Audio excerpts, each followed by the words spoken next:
Nilipofika mtaa wa vumbi na taa hafifu, niliona tabasamu lakini mgeni uswahilini. Ninapambana na mikasa ya maisha, mapenzi, visasi na ndoto zilizovunjika, vyote vinacheza ndani ya mtaa.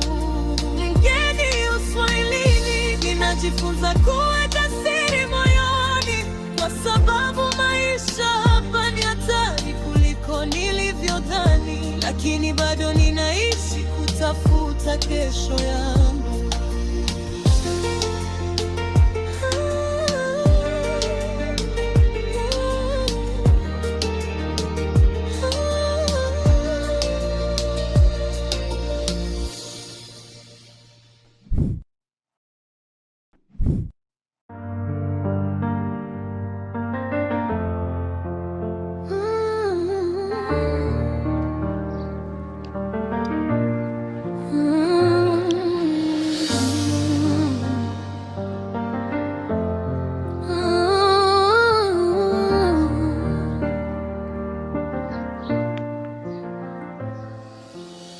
Chuchu!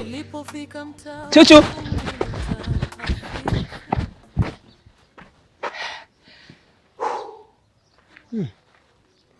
Mbona sura yako imefarakana na furaha? Hiyo ndo salamu. Oh shit. Anyway, niko sawa. Usawa gani unaongelea wewe? Wakati ni dhahiri shahiri unakumbatia ufukara na hauna amani kabisa. Loi, mimi siwezi kuishi chini ya kivuli cha matakwa ya babangu. Labda nikuulize swali Loi. Hivi umeshawahi kupenda? Unaongelea kuhusu kupenda? Ndio, nishawahi kupenda, lakini siamini katika mahusiano. Unajua ni kwa nini?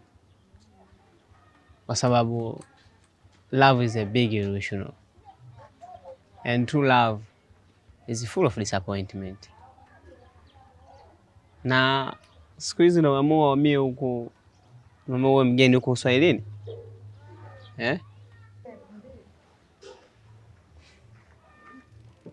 Ndio. Na hapa naenda kujiandaa niende kwa Mama Sheri. Mama Sheri? Mama Sheri huyu tunamjua mtaani, anauza wadada walembo kama wewe kwa matajiri, si ndio? Huyo. Labda nikwambie kitu Loi. Mimi ni dereva wa maisha yangu. Kwa hiyo hili niachie mwenyewe.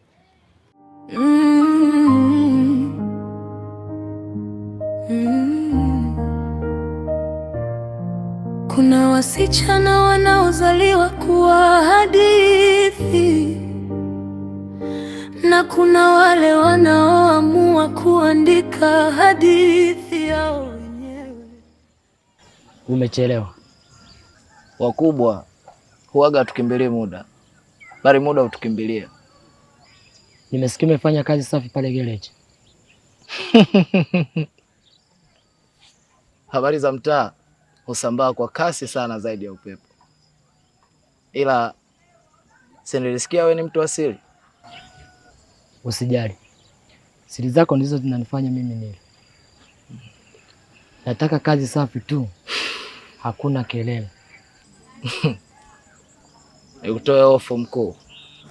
Unajua mimi si mwizi wa kawaida, ila nina uhandisi wa wizi. Na kumbuka sehemu yangu.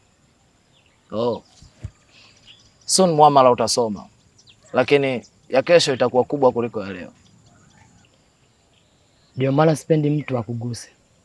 Na watu wakikuuliza kwa nini polisi haukamati, waambie tu ukweli. Ukweli upi huo? Kwamba polisi wa mtaa huu wanakula mezani kwako. Nadhani sasa unanielewa vizuri. Na unajua kwa nini natamba na vimba mtaani hapa? Hii yote ni kwa sababu sheria za mtaa huu si vitabu vya polisi, ila ni sheria za Kamuzu.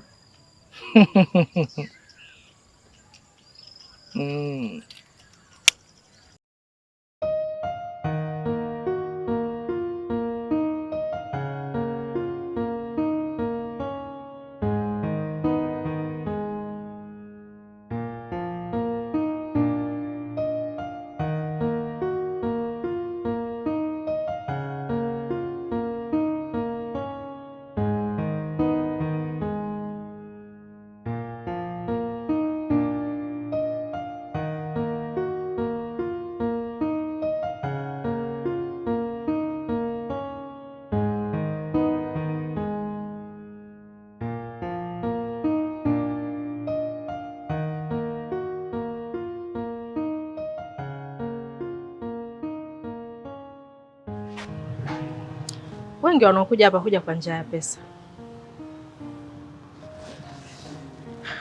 lakini wewe hujaandikwa njia ya pesa, bali sura yako imeandikwa kisasi.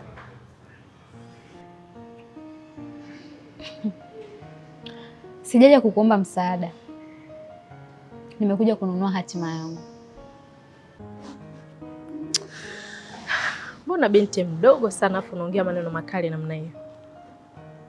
Hivi unajua gharama na hatima inavyolipa?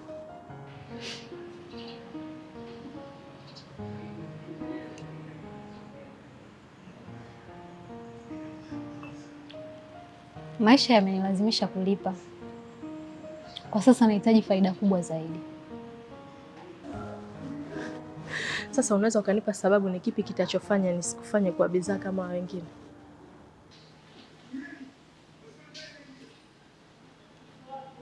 Kwa sababu bidhaa hununuliwa, lakini mfalme huwekeza. Nani anakufundisha hayo maneno?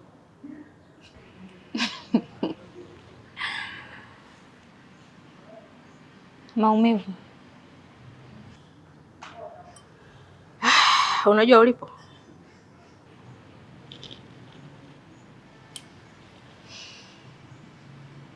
Ndio, najua Mama Sheli. Na bado ukaja kwa miguu yako.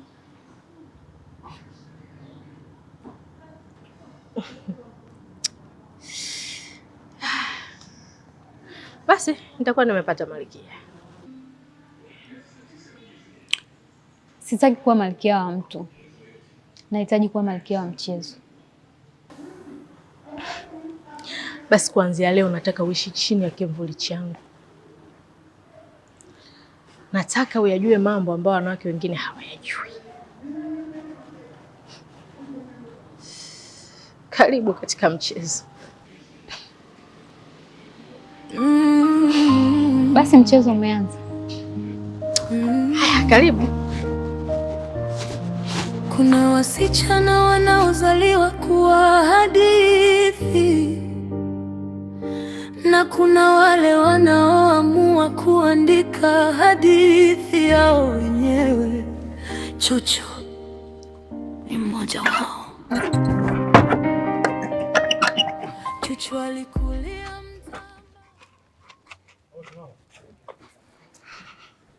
Mwenyekiti, samahani.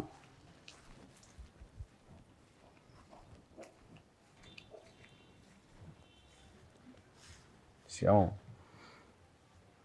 Marhaba. Una shida gani kijana? Nimekuja kutoa taarifa. Taarifa? Ni taarifa gani hizo? Kuna vijana niliwaona wakiiba gari la tajiri mtaa wa Kilimani. Una uhakika?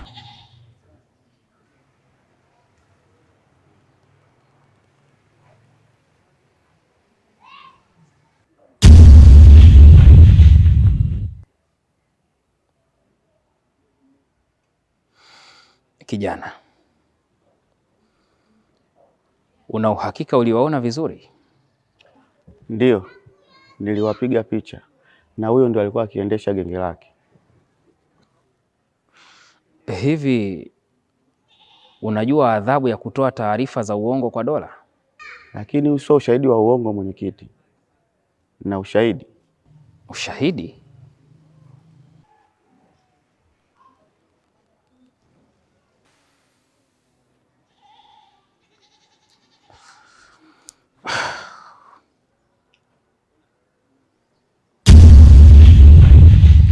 Hivi unamjua huyu mtu ni nani? Ndiyo. Anaitwa Kamuzu. Hapana. Wewe unamjua kwa jina lake tu.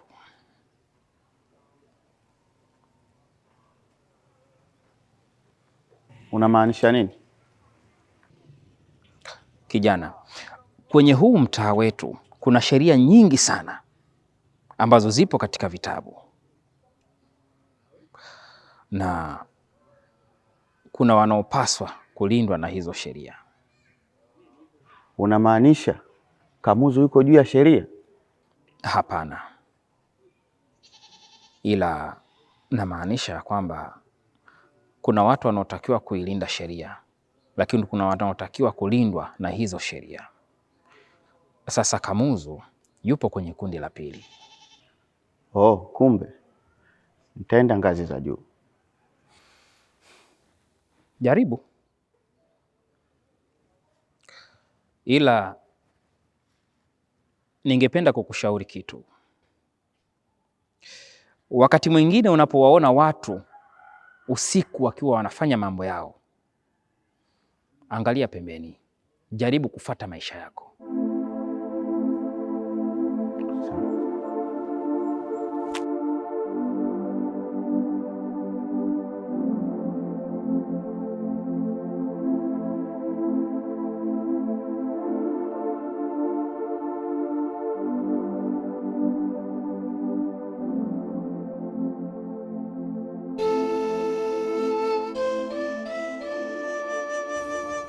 Kama sheria haiwezi kumgusa, basi nitafanya chochote.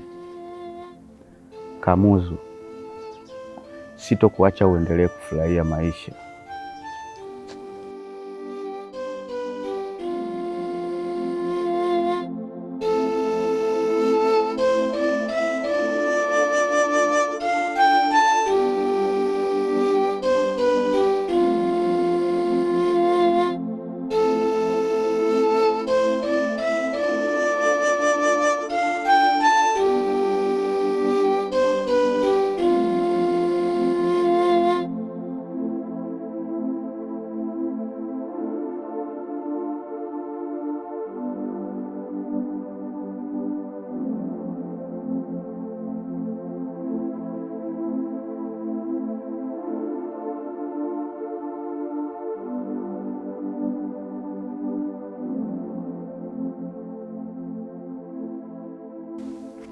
Cindy, subiri kidogo.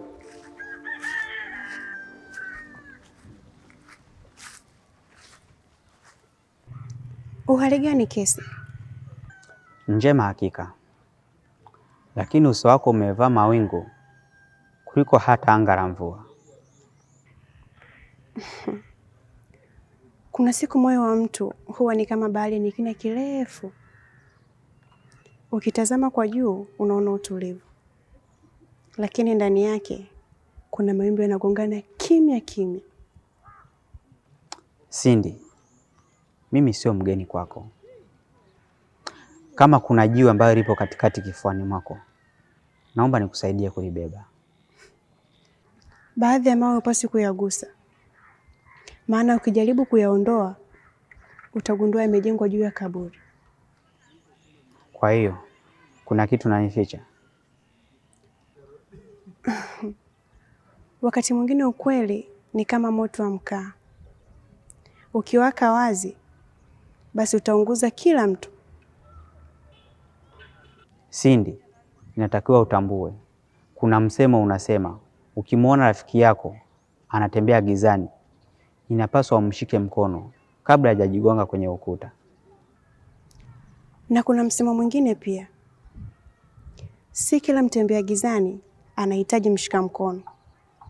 Wakati mwingine anapaswa kupita peke yake. Cindy, Cindy.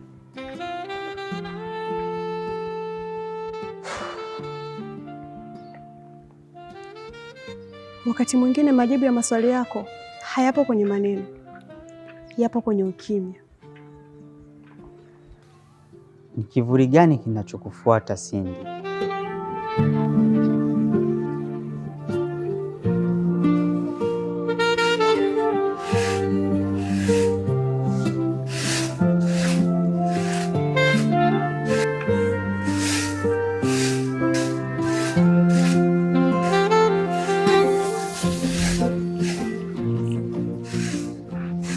My love Candy, how are you?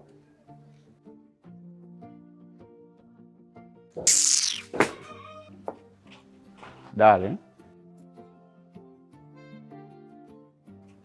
nimekuja kuomba radhi mpenzi wangu.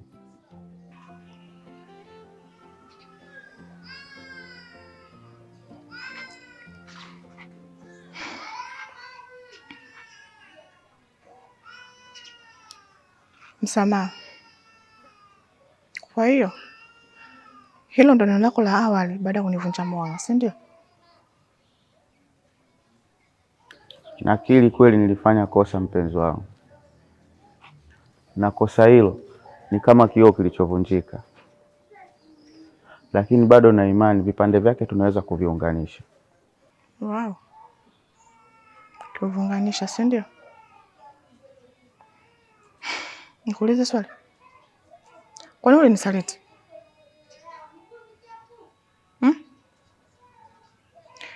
Najua mimi sina mbolo kuvutia kama ilionalo yeye. Sina sura ya mvuto kama sura yake ilivyo ya mviringo. Sasa basi, naomba uondoke sasa hivi kabla Dachuchu hajafika hapa. Lakini Kendi, unanielewa au unielewi? Kendi,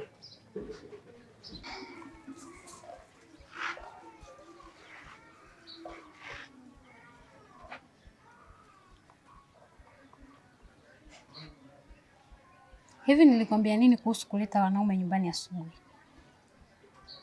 Wewe ni msongo eh? Dada, mimi hapana.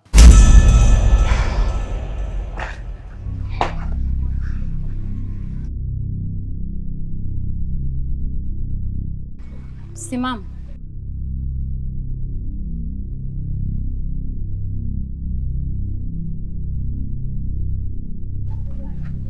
Hivi ndivyo ulivyofundwa jandoni, na haya ndo matumizi ya jando lako, si ndio? Sikiza nikwambie, Kendi sio uwanja wa michezo, na kwa mara nyingine utakaporudi hapa utakutana na upande wangu wa pili ambao sio mzuri kabisa. Unanielewa wewe? Alafu wewe unajikuta kidume sana, si ndio? Sasa ni hivi, hii nyumba ione kama kituo cha polisi. Shamba mapenzi yanayoweza kuwa sumu kimya. Usiku kishuka, sauti hubadilika, kivuli cha mtu kinakuwa adui. Ninatembea taratibu nikijifunza, kwa sababu maisha hapa yana sheria zake. Mimi ni mgeni uswahilini, ninajifunza kuishi na hatari. Visa na mikasa vimenizunguka, lakini bado moyo wangu unasimama. Mgeni uswahilini, mapenzi na visasi vinacheza pamoja. Leo unaweza kuwa rafiki yangu, kesho kawa adui wa moyo wangu.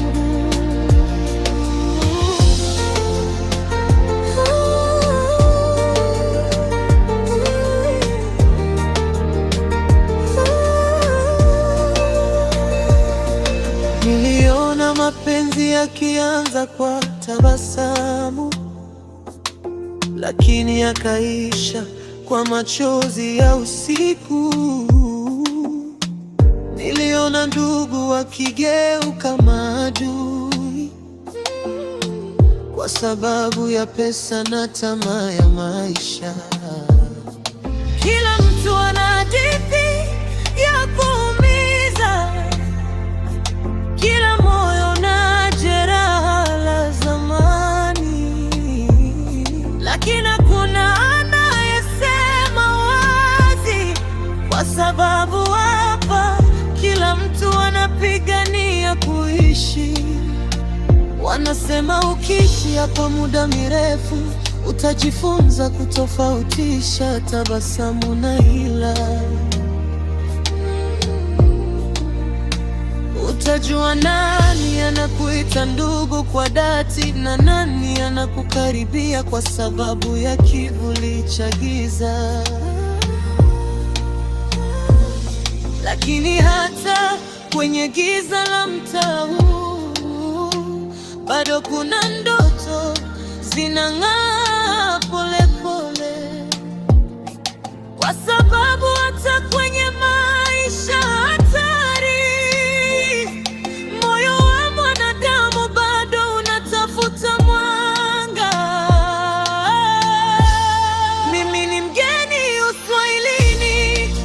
kupambana na mikasa ya maisha, mapenzi, visasi na ndoto zilizovunjika.